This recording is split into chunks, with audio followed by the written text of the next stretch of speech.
Imagine a night with absolutely nothing beneath you. No bed, no mattress, no pillow, no blanket. Just bare, cold earth and total darkness. Somewhere close by, you can hear something moving through the bushes. You don't know if it's a predator or just the wind. There are no walls, no locked doors, nothing standing between you and whatever is out there. And yet, at some point, exhausted, you still have to close your eyes and sleep. Today, we lie down on a soft mattress, pull up a blanket, and drift off in seconds without thinking twice about it. But that simple comfort didn't exist for almost all of human history. For hundreds of thousands of years, sleep was one of the most dangerous parts of a human's day. So how did we go from sleeping on bare ground, terrified of the dark, to sleeping on temperature-controlled smart mattresses that track our heartbeat? Let's trace that entire journey, step by step, from the very first night on the ground to the beds we know today. To really understand this, we have to go back to the actual problem early humans were facing. This wasn't about comfort at all in the beginning. It was about survival. Early humans had no permanent shelter. They moved from place to place, sometimes sleeping in the open, sometimes finding shelter inside caves or under rock overhangs. Every night brought the same three threats: cold, insects, and predators. In colder climates, sleeping directly on the ground could slowly drain body heat through the night, which was dangerous enough to kill. Insects carried disease, and biting insects could keep a person awake or infected by morning. But the biggest fear was always the same: big cats, wolves, and other predators were most active exactly during the hours humans needed to rest. Sleep meant shutting your eyes and becoming, for a few hours, the most vulnerable version of yourself.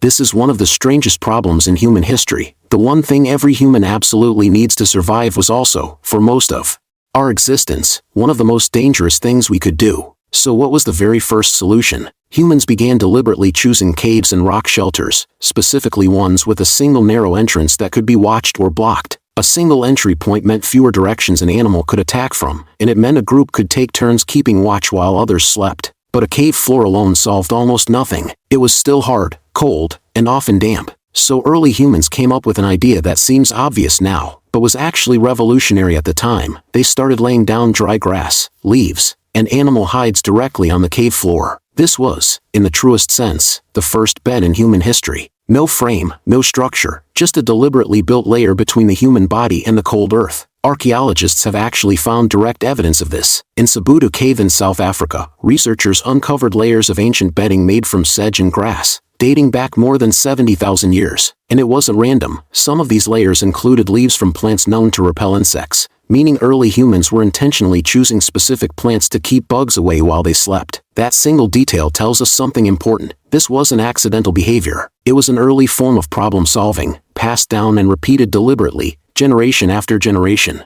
But this solution came with its own set of problems. Grass and leaf bedding decomposed quickly, especially in humid environments. Moisture built up underneath it, which attracted insects and encouraged the spread of disease. And because this bedding still sat directly on the ground, it offered no real protection from snakes, scorpions, or other small but dangerous creatures that could crawl in during the night. Humans needed two things they didn't have yet: a way to sleep slightly elevated off the ground, and a bedding system that could be replaced or refreshed regularly instead of just left to rot.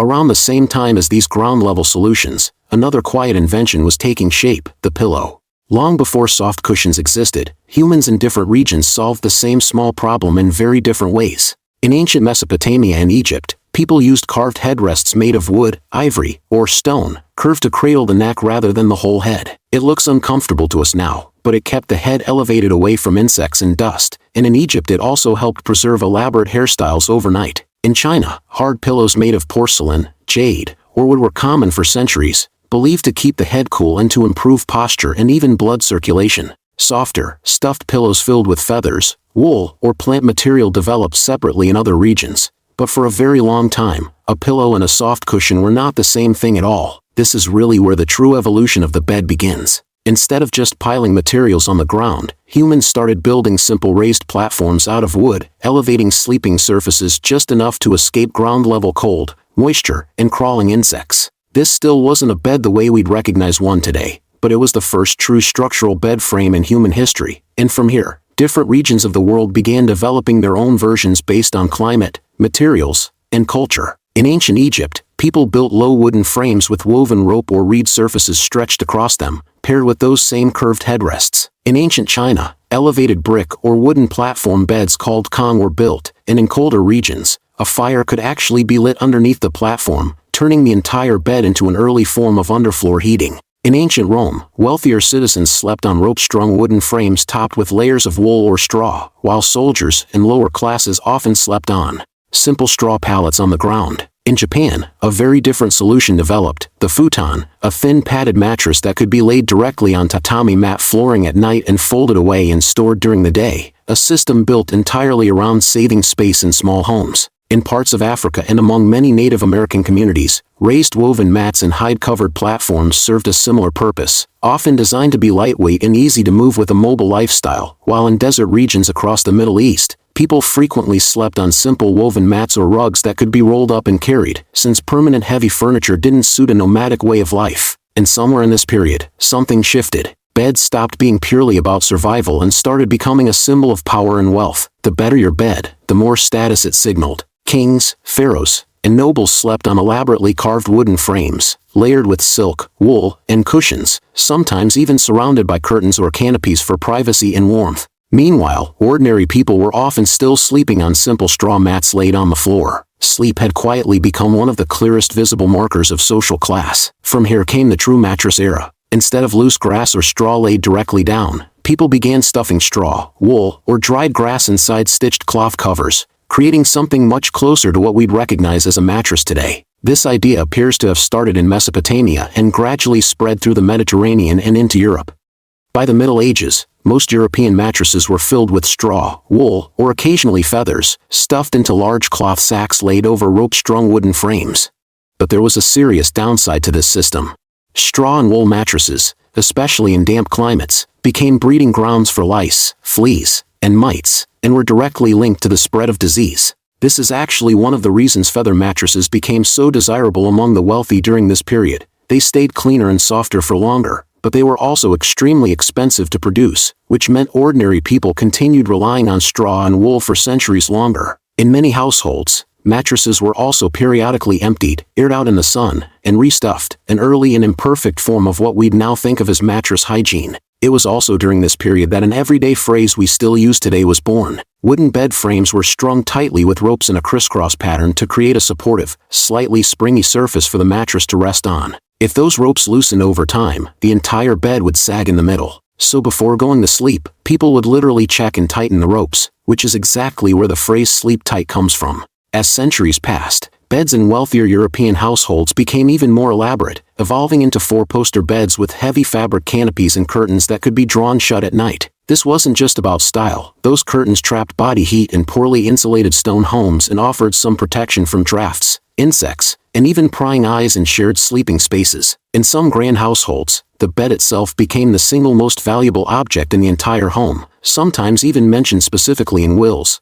passed down as inherited property from one generation to the next. But the real turning point, the moment that changed sleep forever, came in the 19th century with the invention of the coil spring mattress. Metal springs gave mattresses something straw, wool, and feathers never could: consistent support that actually returned to its original shape night after night, instead of flattening and needing to be constantly restuffed. This invention lined up almost perfectly with the Industrial Revolution, a period when factories made mass production possible for the very first time. Beds and mattresses, once expensive, handmade items reserved for the wealthy, suddenly became affordable, standardized products that an average family could actually own. This is really the exact moment where the modern idea of a bed was born, not a luxury for the elite, but a basic expectation in every home. It's also around this period that bed sizes themselves started becoming standardized, eventually evolving into the single, double, queen, and king sizes we recognize today, which made mass manufacturing of mattresses, sheets, and frames possible at a genuinely industrial scale. Through the 20th century, mattress technology kept accelerating. Innerspring mattresses became the standard household choice almost everywhere. Interestingly, memory foam, one of the most common materials in mattresses today, wasn't originally designed for sleep at all. It was developed in the 1960s by NASA as a cushioning and impact-absorbing material for astronauts during spaceflight. It wasn't until years later that the material made its way into consumer mattresses, where it became famous for molding to the exact shape of a sleeper's body. Not long after, waterbeds had a strange but genuine moment of popularity in the 1970s and 80s, marketed on the idea of even weight distribution and a completely different kind of support, before largely fading out due to their weight, cost, and maintenance. Eventually came hybrid mattresses, combining springs and foam together to get the benefits of both. And now, we've arrived at smart mattresses, surfaces embedded with sensors that track body temperature, heart rate, and sleep cycles throughout the night, and can automatically adjust firmness in real time based on that data. Stop for a second and really compare these two realities.